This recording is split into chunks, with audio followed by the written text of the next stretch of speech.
don't know why it's doing that. Let's see.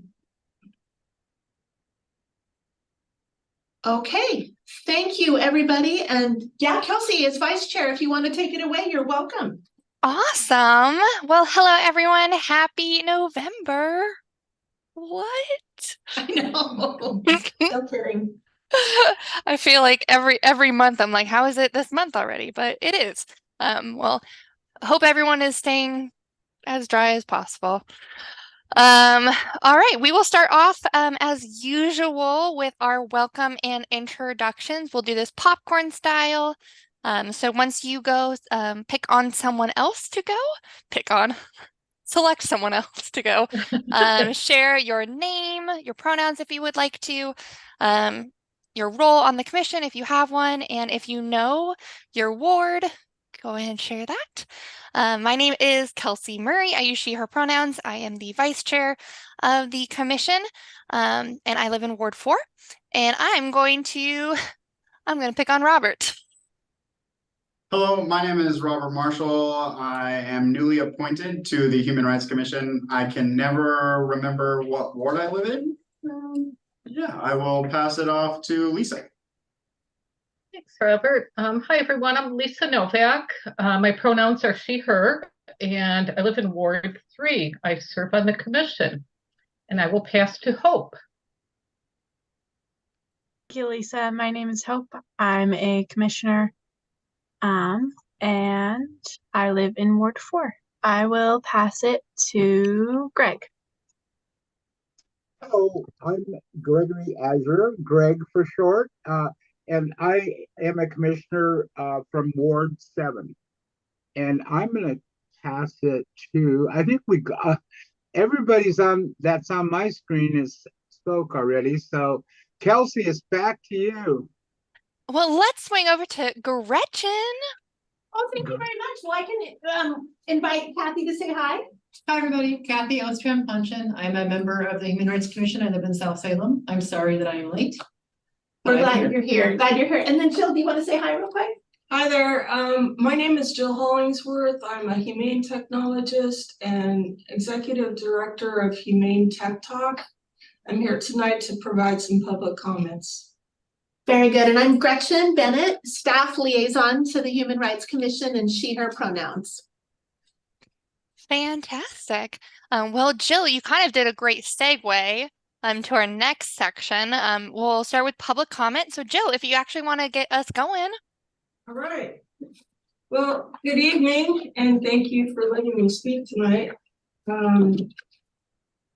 own a business. It's Humane Tech Talk. It's a business dedicated to increasing public awareness of emerging technology and the impacts that they have on individuals and society. It's a very nonprofit mission, but as a business owner, I find that I have I'm a lot more nimble to keep up with technology than if I were hampered by a board and grant writing to foundations whom I would have to uplift their digital literacy to the point of understanding what I mean to do. So that's why I'm a business. But as AI advances in scale and scope, we're going to see mounting stress on human rights in multiple areas, to include discrimination in employment, housing, finance, and overt as well as secretive intrusions on our privacy.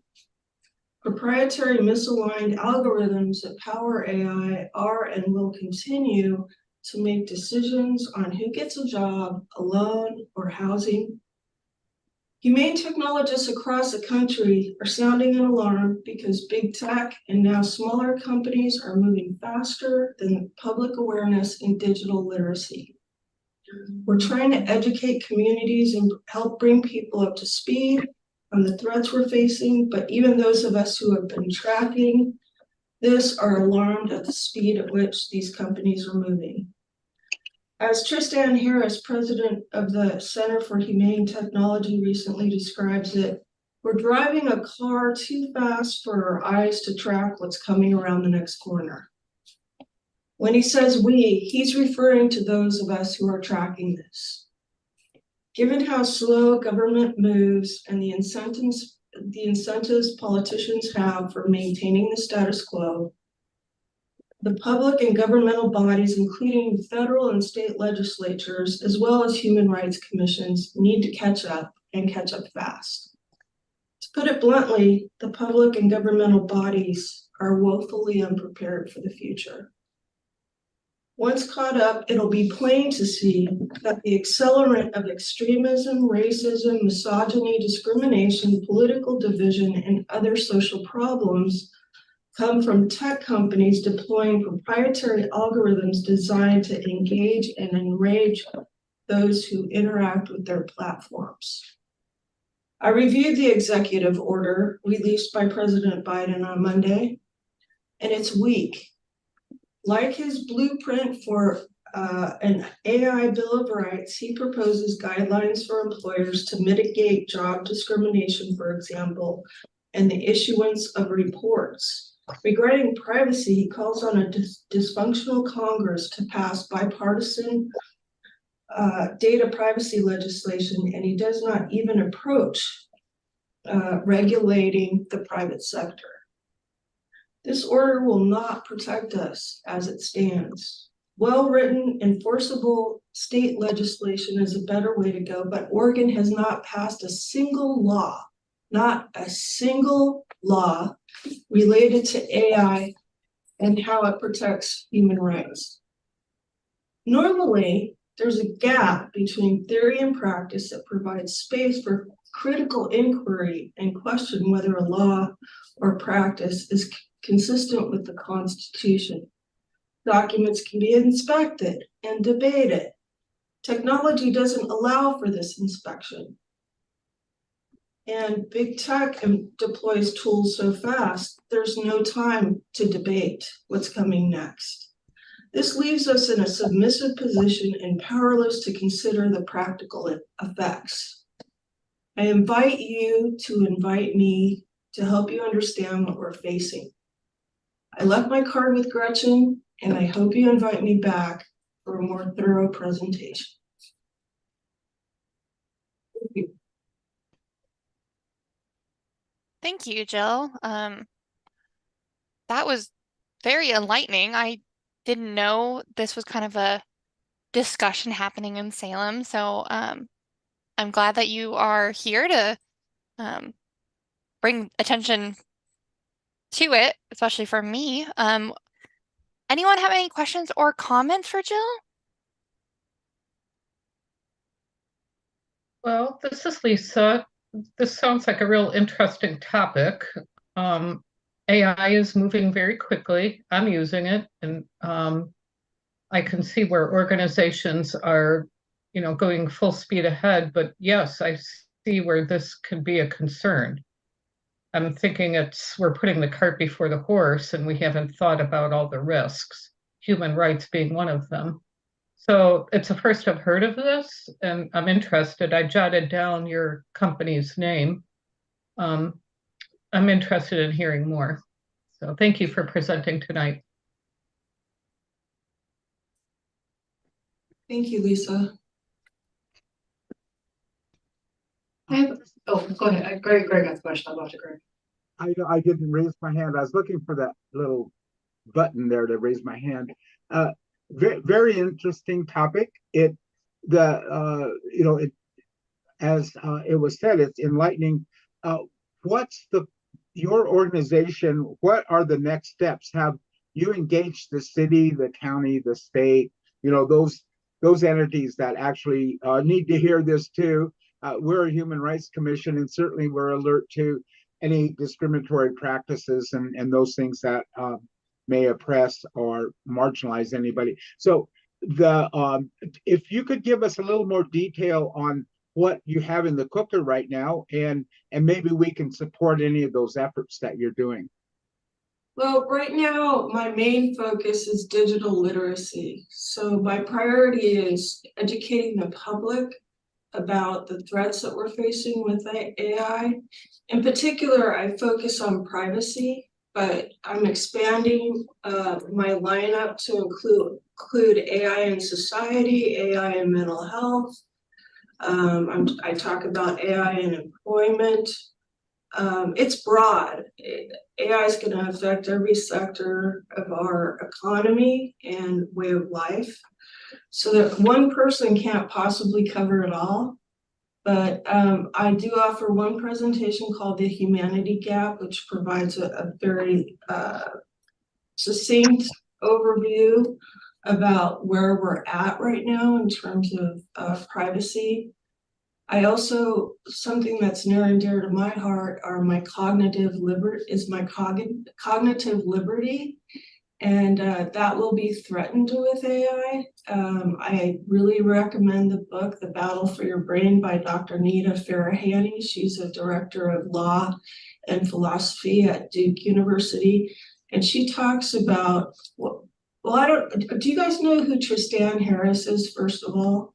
Does that name ring a bell to anybody? Tristan Harris is the president for the Center for Humane Technology.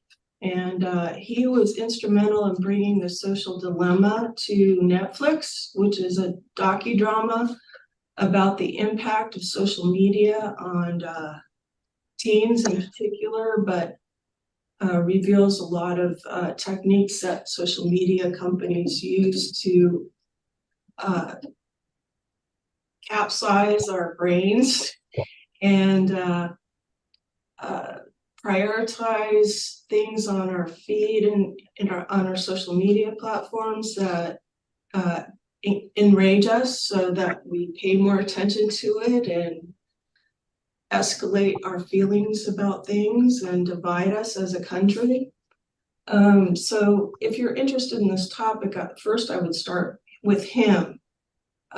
He's not only responsible for The Social Dilemma, but he released a very important video on YouTube called the AI Dilemma.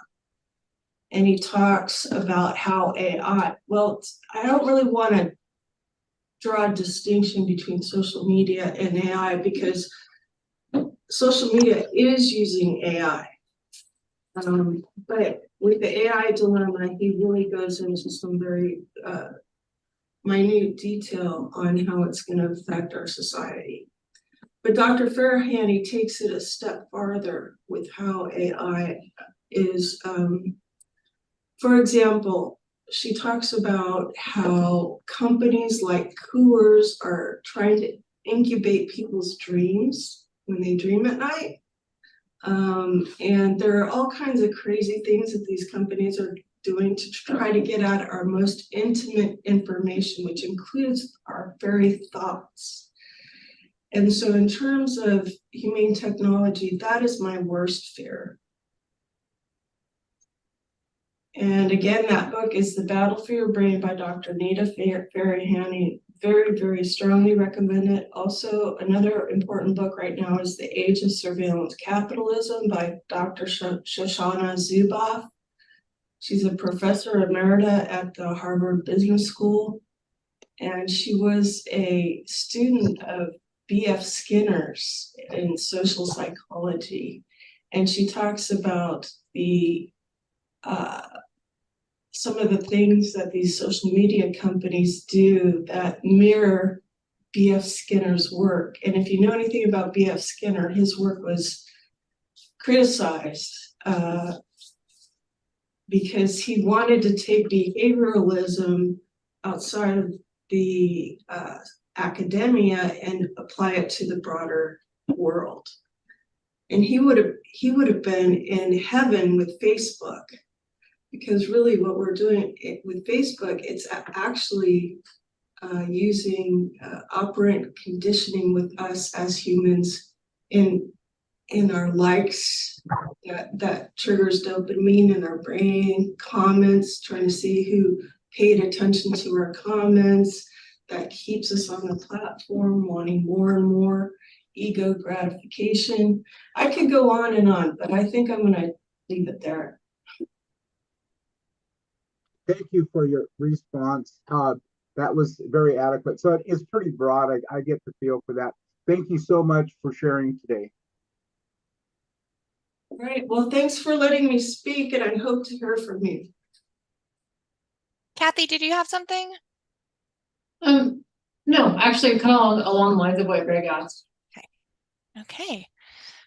Great. Well, yeah, thanks again, Jill. I was Googling all the things you were saying, so I have a bunch of tabs now open. Okay. So I look forward to learning more about it.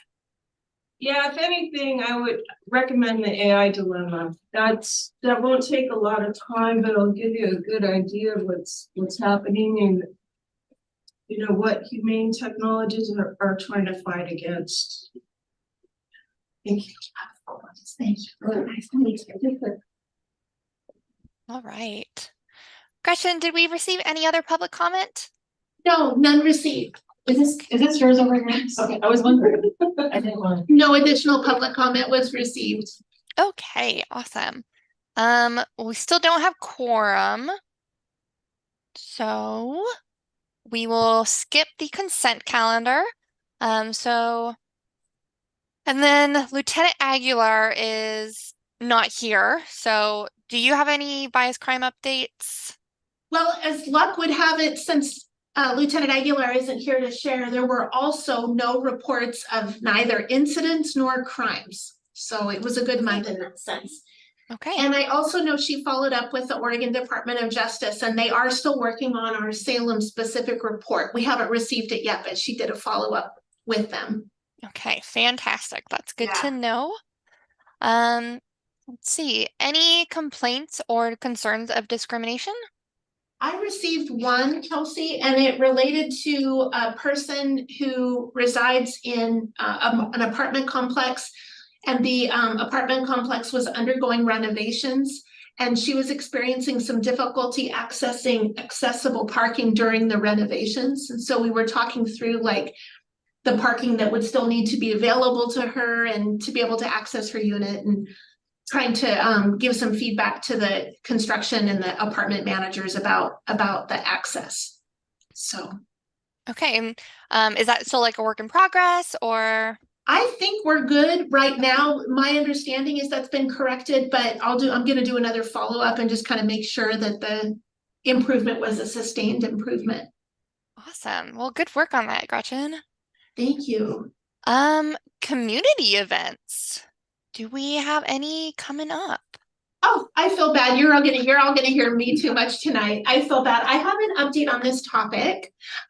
You might remember at our last meeting, we had a conversation regarding an event that was held last month, and it led to discussion about our approach to deciding when we want to step in and table at events. So we were having that conversation. One of the outcomes was the commission affirmed you'd like to gather as much information as possible about sponsors and key partners to help make a good decision about whether you'd like to table. But there was an additional thread that I was asked. The group also was interested in just having me confirm, well, does the city have a policy that relates to the idea of accepting contributions and things? So I affirmed that essentially, no, we don't have an established policy regarding who we accept donations from. There's one thing to think about as you start to contemplate one. There would be concern about if we rejected any sort of specific donation based on a donor viewpoint.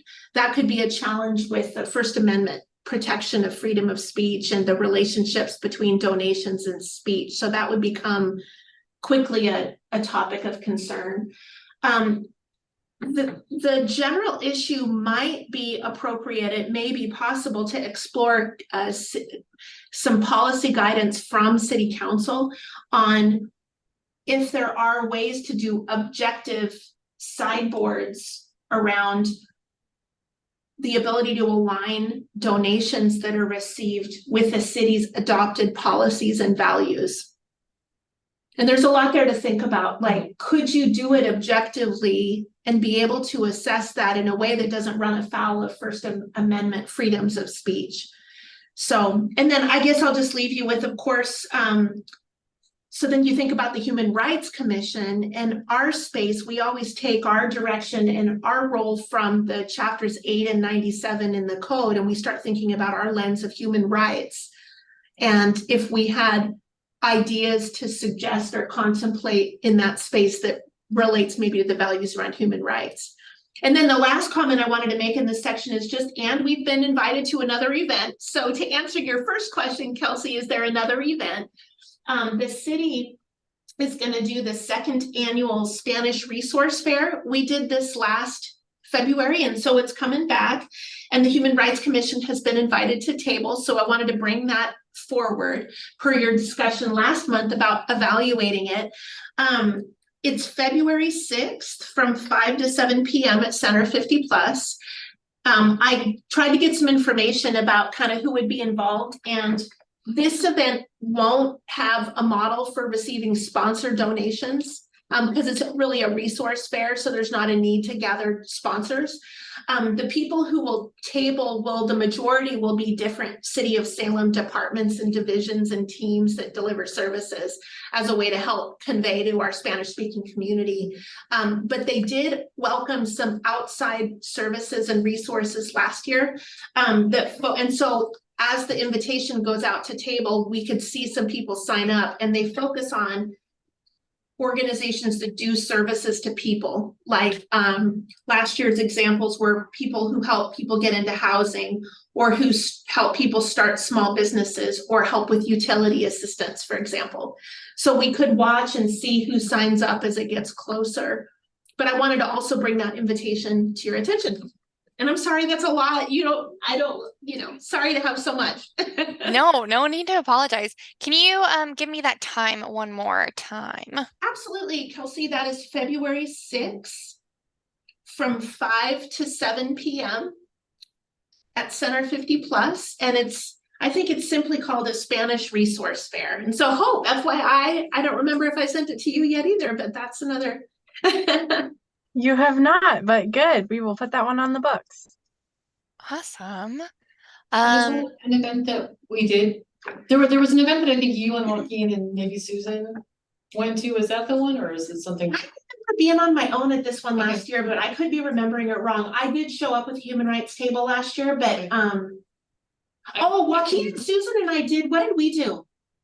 We did this building turned 50. Oh, and they hold a city hall, like come to City Hall event. And Susan and Joaquin and I did that one. Okay. Yeah. I did this one last year by myself. But that's never fun. It's always more fun to have you all. But again, we want to clarify, do we want to be there as a Human Rights Commission? So Do you have contact information for the organizers about other groups that might be interested in attending? yes, I'd be happy to send you an email. The organizer is Irma here at the city, who does neighborhood services, and I will connect you. Yeah, that'd be community great. action is a perfect partner. Yeah, exactly. That's why I asked. We'd love to be there. Great.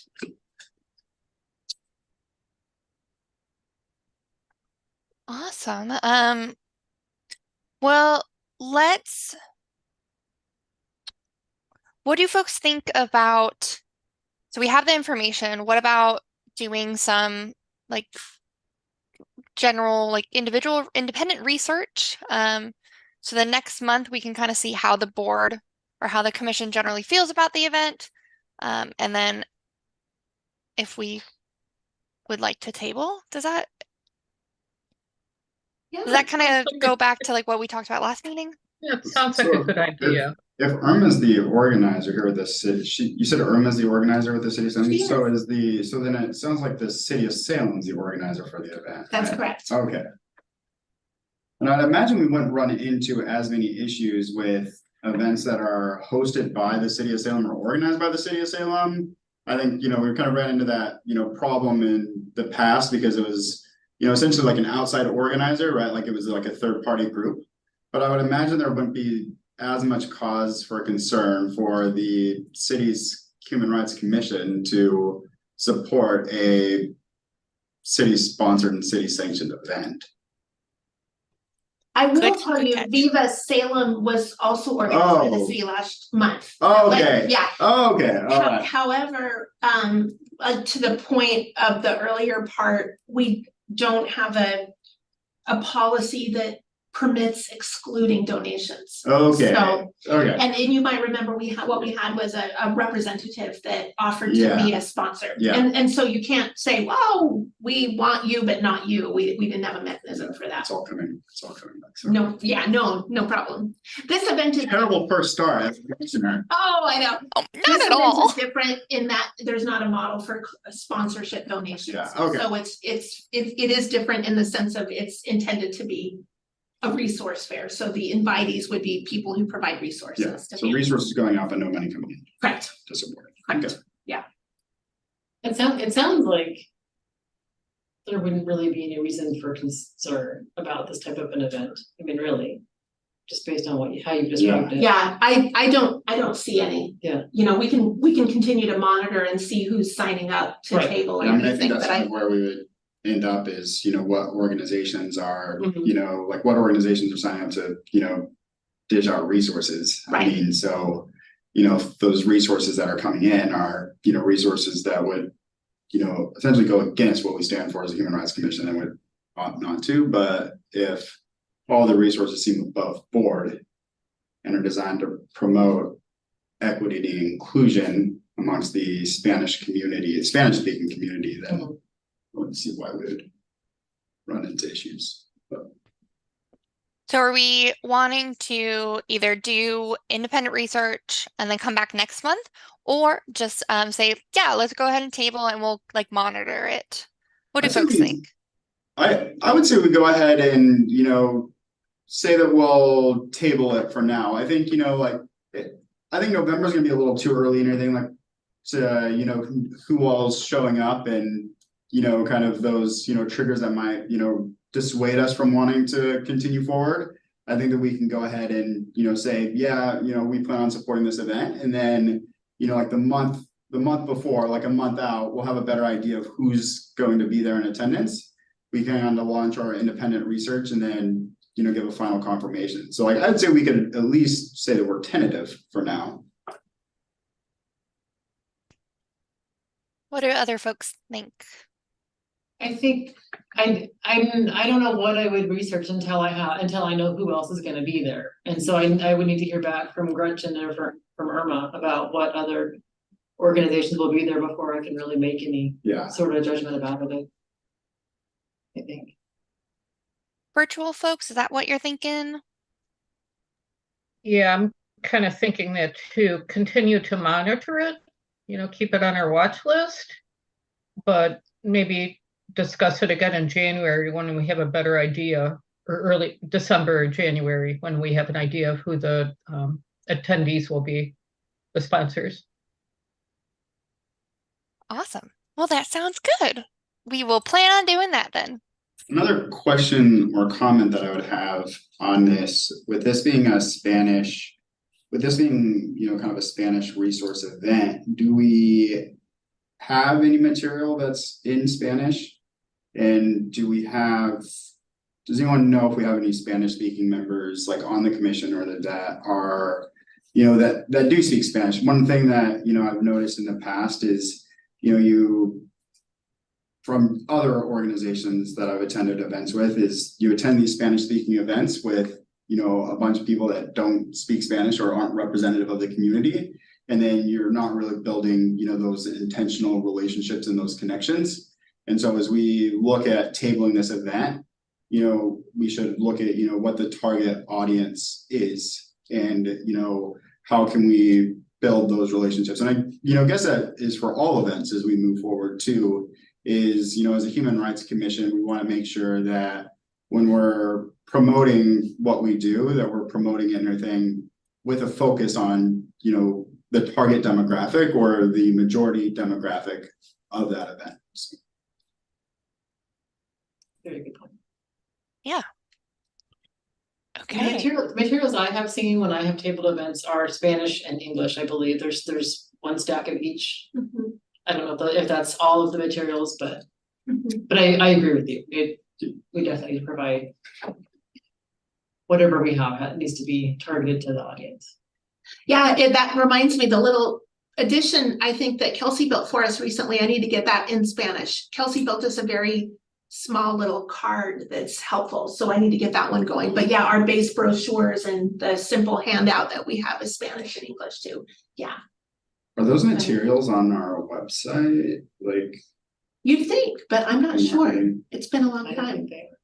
I don't know that they are either. I kind of want to say no. We should Thank you, that's a good into point. that, You know, too, as like a commission, Yeah. it's, you know, making those resources readily available. The one Yeah. thing I've liked about the city website is how a lot of that information can easily be found. Yeah. Just by researching it, there's a lot of transparency in that regard, and I think just having those materials that are just easy for anybody to grab whenever. It's a great idea. What I think is there is at one point, the commission built out what we described as a discrimination resource directory, and there was a long list of organizations that we put up there.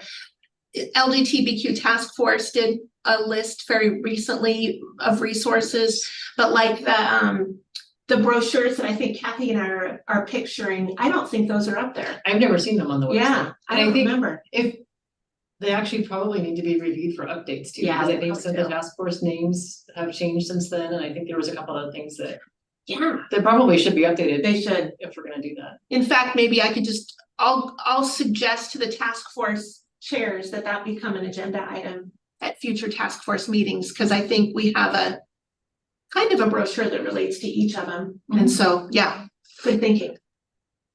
If possible, also at that event, if we do decide to table, I don't know how many commission members speak Spanish, but if we could have a commissioner who speaks Spanish there, I think that would be probably pretty beneficial as well. It's a great point. I'm only aware of one, but I don't know everybody's, but I think Joaquin is bilingual, but I'm not sure of others. I'm certainly not. I wish I was. What about, would city staff be willing to participate if we're not able to get someone? Yeah, that's how it worked last year. I don't speak Spanish, and so most of the time I was able to communicate, but occasionally, you know, there is that need for Spanish, and I grabbed a colleague or a friend from a nearby table, and then that worked out. But yeah, it's not ideal, like to Robert's point earlier, and hopes. And I imagine too, like we'll have Spanish I'm sure Community Action Agency, if they agree overall to table, we'll have Spanish speaking staff there too. And so we could put the tables in relatively close proximity. So we think we could just lean on our organizations, because just lean on each other. That's awesome. In that regard, so. Good point, Hope. Good point. Hopefully we can get a commissioner, but then use our other resources as well. Okay. This next one, Gretchen, I don't know if you have any updates from Hamadi, but conference with other cities' HRCs. Let's see. I know, yes, thank you. So I know that Hamadi had a meeting with the chair of the Eugene Human Rights Commission. I know they had a meeting and that took off. I also was able to locate and send to Hamadi, I want to say 4 other commissions. I was able to locate commissions and contact information and sent that to him, but I don't have any updates on whether he was able to reach anybody. And then we also asked the League of Oregon Cities to send out something on in their communications process to see if there were any additional commissions that we weren't aware of, but we wanted to be sure to be as inclusive as possible. And so, so far I haven't gotten anything in addition from that outreach, but that's all I've got on that. Okay, thank you. Salem Speaks Up event. We had another meeting recently. Reminder for folks, it is December 10th at 7 p.m. 1 p.m. 1 p.m. I'm gonna p.m. Yeah, put 1 it p.m. 1 p.m. I'm gonna put it in my calendar right. At the YMCA. Lisa, do you want to talk about the space? Yeah, so what we're going to have will be on the 2nd floor. Unfortunately, another organization, another entity here in Salem. What they do is they gather clothing and toys for foster children. So the foster children will be at the YMCA that day with Santa Claus handing out gifts. So they're getting the big room. We'll have a very nice room that has natural light. It seats approximately 80 individuals, 80 community members. Yeah, second floor, and we're able to set up tables just outside the room. So I hope that works for everyone. Thank you. So the event is on the anniversary of the Declaration of Human Rights by the UN. And so the idea is we'll have like kind of an open mic where community members can come and talk about kind of their general feelings about things that are happening in Salem that are impacting them, the good, the bad, and everything in between. And it's kind of just like a listening session where we can kind of learn more about what our community is feeling and dealing with and how to better support them. We would love to see folks there. So even if you are not on the planning committee, we would love to see you there. Hamadi is going to be emceeing, so it should be a good time. Gretchen, do you have anything else to add, or Lisa as well? I just want to appreciate Lisa and Kelsey. They've both contributed a lot at the planning committee level, and I just appreciate everything that they've both done. Happy to help. Always. Okay. Chair and vice chair elections are coming up. When did that happen? They're coming up, y'all. Kelsey, I can add to that. It's an annual thing. Our bylaws ask us to annually elect a chair and a vice chair. Kelsey and Hamadi are welcome to indicate interest in being renominated and serving, or welcome to step down and have others step up. It's just all up to you. But if it works for you all, we could let you know tonight and then do the election in December, or you could also do it in January. So just up to however you want to do it. I think there's not enough of us here tonight to really I know. talk about it. Yeah. And there's no term limits, right? I mean, I think, oh my There's God. it's on the Human Rights Commission Right, overall, but not on not this. on Yeah, this you can be year. renewed multiple years. Yeah. Yeah, that sounds good to hold off a little bit. Agreed. Hopefully we can get some more board members in December. So if you are interested in running, like think about that. But yeah, hopefully next month we can discuss it. Okay. Kelsey, this is Gretchen. I thought of one more thing. I could send out with the next packet that we have a description of the role of the chair and the vice chair, and that would be helpful for folks. I could even send that out sooner so folks can be looking at it. That'd That be would great. be, yeah, very helpful. Thank you. Any questions or comments about that before we move on? Okay. Sanctuary city policies. Did you I'm assuming Joaquin had been working on this, Gretchen? Yeah, that's correct. And Joaquin shared an email that laid out some of his thoughts from the last meeting. You might remember we had some ideas around how to approach gathering information, and the suggestion includes beginning with learning about what we have currently in place, both in Salem and in Oregon with Oregon sanctuary law. And so Lieutenant Aguilar is working on a presentation to be able to provide that sort of base of beginning. She doesn't have that ready tonight, isn't able to be here tonight, but I think is working on it, I think for the December meeting. So that's a potential start. And then I think from there, he suggests contemplating what gaps there may be, talking with colleagues in other cities who've worked on this at other human rights commissions, as well as local organizations and people with lived experience in this space, to kind of compare and contrast what we have and what others do and if there's any ideas for moving forward. Awesome. Great. Well, can't wait to hear about that in December. Any questions or comments about sanctuary city policies before we go to our last action item?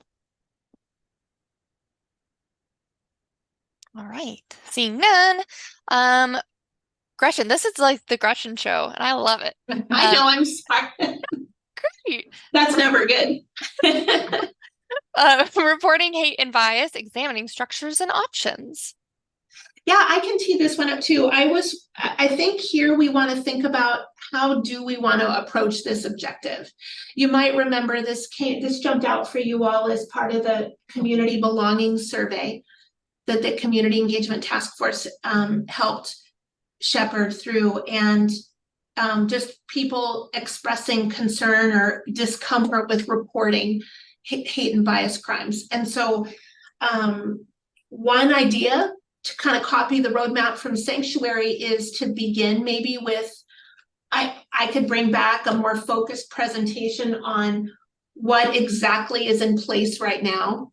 I could talk through kind of what happens, how reporting looks coming into the mayor's office, for example.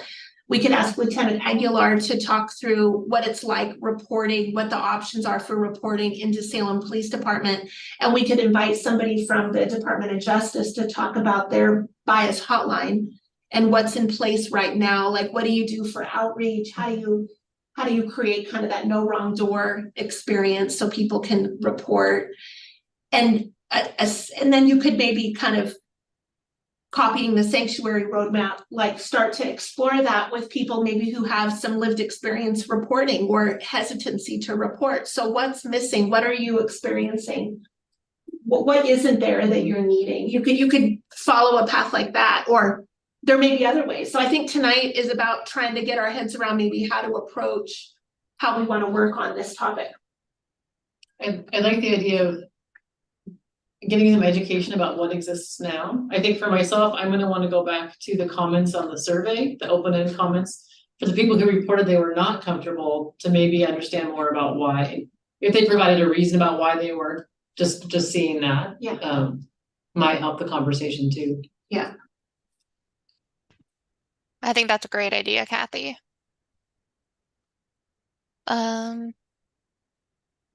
Okay, so maybe if you are interested in that, go back to the belonging survey and check out those comments. And hopefully we can get some more information on what other cities are doing. Oh, that's a good idea too. Yeah.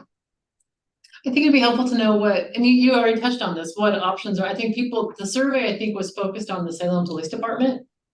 Yeah. And maybe understanding, for our knowledge, what other options are there? If somebody's not comfortable going to police, well, what else? Is there some other way they can go about reporting something? Yeah. Yeah, in Salem, there's really the three ways, you know, there's our team, the Human Rights Commission, there's the Salem Police Department, and then there's the Department of Justice's bias hotline. Yeah. So maybe that's part of it is education, that there's more than one way to report too. Right. People aren't aware of that. Yeah. Good point, Kathy. Yeah, I think a lot of people are just aware of the police route. So bringing that to publicizing that a little bit more would be Community outreach. Yeah. Yeah. Yeah. And maybe even, that's something we can mention when we do tabling events too, as we're having conversations with community members. Great point. Absolutely. Okay. I think something too in that regard, when we look at methods and avenues for reporting, is looking at partnerships or collaborating with organizations that support individuals experiencing homelessness or at risk of becoming homeless. We look at that being like one of the hot button topics, I guess, or one of the key takeaways from last year's survey. And so if there's a way or an avenue in which we can, essentially have, like satellite sites or, like satellite places for people to report it. So maybe they're not comfortable, going to like City Hall, or they don't have access to, the online platform, but is there a way that they can, report to one of these organizations and then that, then gets reported up?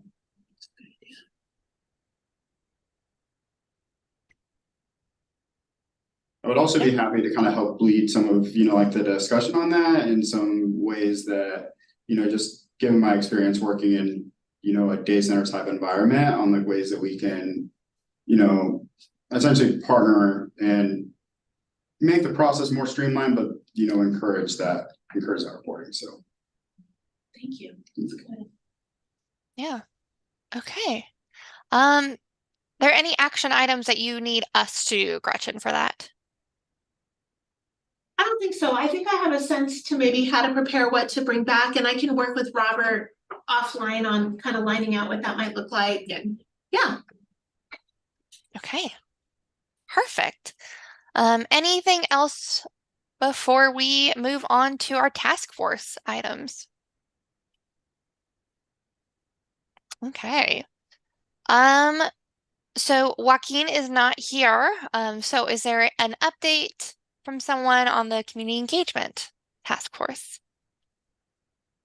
So I was there. I don't have my notes with me. I didn't review them before this meeting. I remember talking about the column idea, that's not going forward, that we did a lot of preparation work and we talked about it a lot as a commission and as a task force, but in the end, the outlets in the area aren't looking for that kind of content.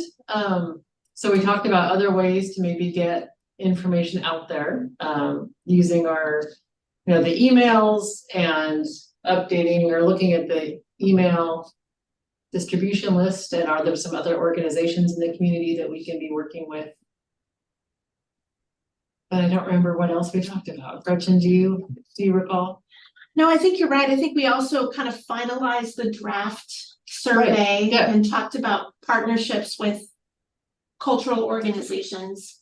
Yeah, we kind of have a final draft of the survey for 2024. Not that it's not able to be changed, but having it done early enables it to be translated sooner, because that was an issue that we ran into last year.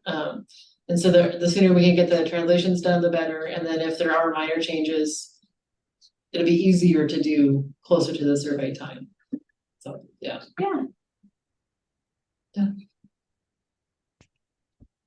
Okay. Any questions or comments? And if anybody wants to join the task force, we're down to 3, which is fine, but there's always room for more perspectives on that task force too. When does that task force meet? So it's usually Wednesdays, the 4th Wednesday at 7, right after the LGBTQIA+ intersectional rights task force. What was the process for joining that task force? You express interest, and then the chair and the chair say yes or no. Okay. Are you expressing interest? I'm expressing interest. Perfect. We shall process your interest. Thank you. Thank you. Thank you, Rob. Beautiful. Moving on to the LGBTQIA+ intersectional rights task force. Most of our meeting was focused on Transgender Day of Remembrance. That is on the 20th. That's 19 days away, folks. We would love to see everyone there. It starts at 7 p.m. in Laux Auditorium. We have 8 readers. I sent out a bunch of information, so if you're one of our readers, you got all the information today. Joaquin created a pronunciation guide, since most of the names of those who were killed by anti-trans violence or died by suicide are either Spanish names or Portuguese names. So hopefully that will be helpful to our readers this year. If you know of any businesses or locations that would like to have a poster, please let us know so we can get one to them.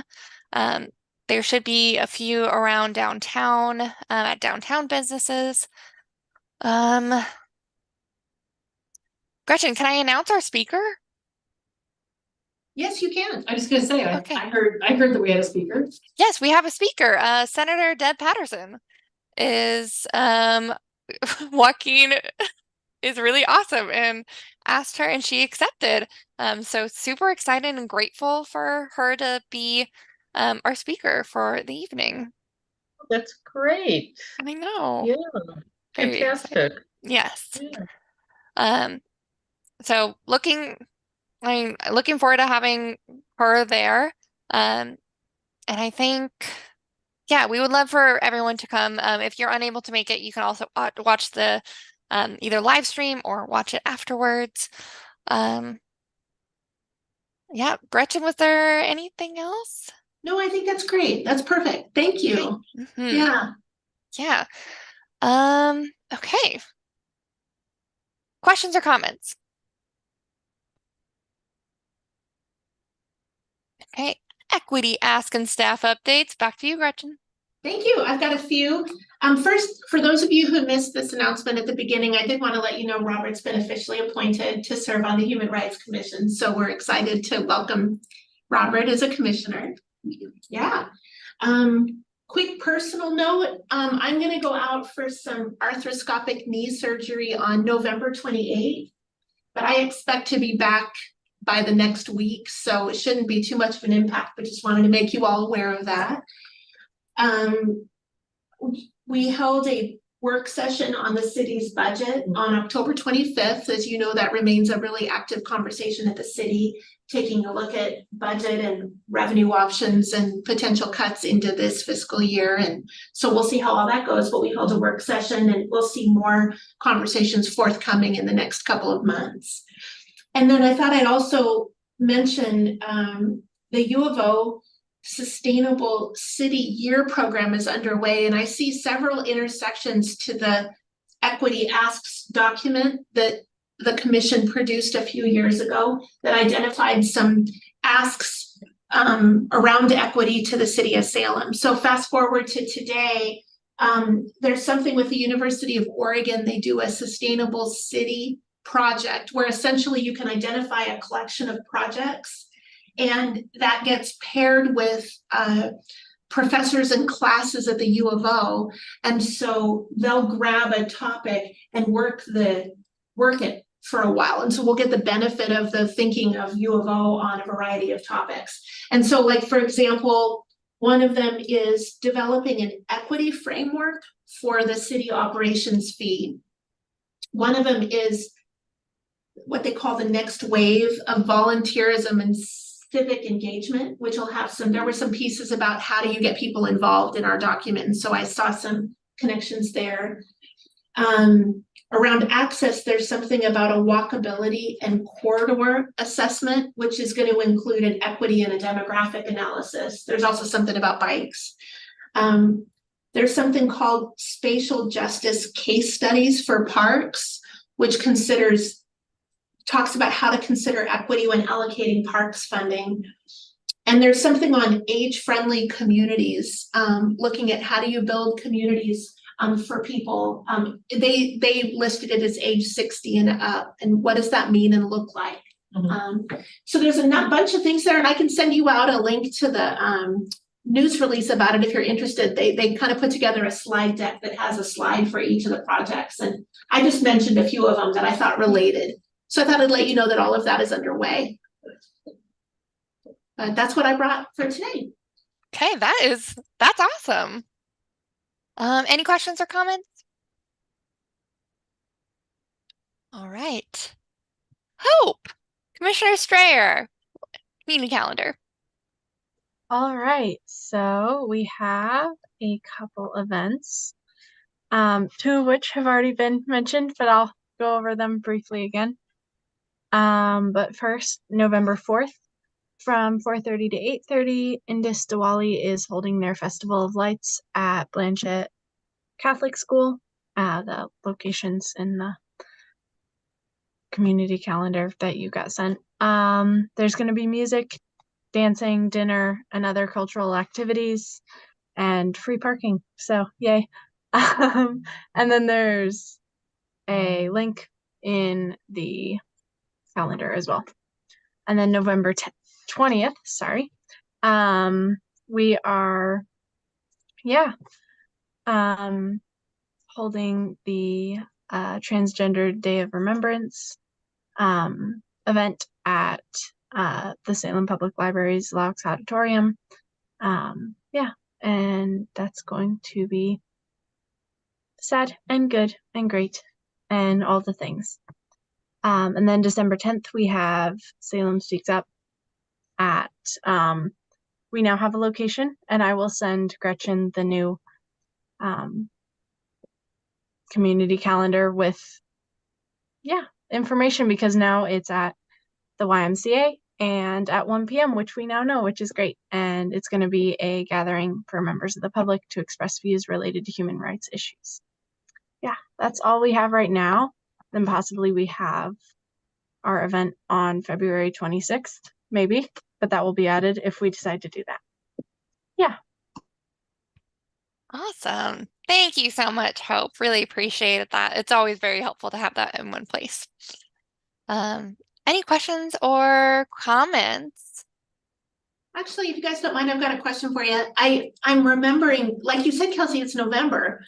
And so I think in November, I usually also start hunting around for MLK observations, service activities in Willamette, and the Salem Kaiser NAACP are usually the two sources I know of that have hosted things. So I'll throw that out in case you all have ideas of places to look or who might be hosting.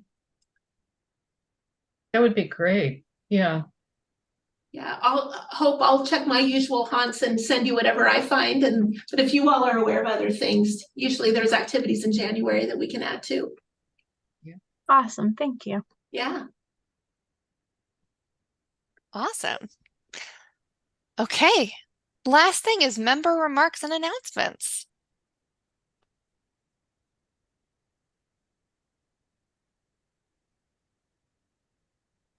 I'm not seeing any. Oh, Greg, you found the hand. I was searching on my tablet for the right button. So November kicks off the Native American Heritage Month nationally. So there's events. Be looking for events that are out there. The one that working for ODHS, we have our tribal employee group, Wahoney, and we're sponsoring events in Portland and Roseburg. Nothing close by, but there'll be some other events coming up. I know Chamawa Indian School has actually it's mid-month, but it's their Veterans Powwow, which is a nice cultural event too. I can provide information on that. I just got the flyer today from Chamawa. So, but there'll be other events. So just keep your eyes open. If I see something, I'll make sure I share it too. That's all. Yeah, I would love Thank you. information about that powwow. Yeah, it's cool. I won't be dancing. What? Thank you for sharing that, Greg. Anything else before we wrap up?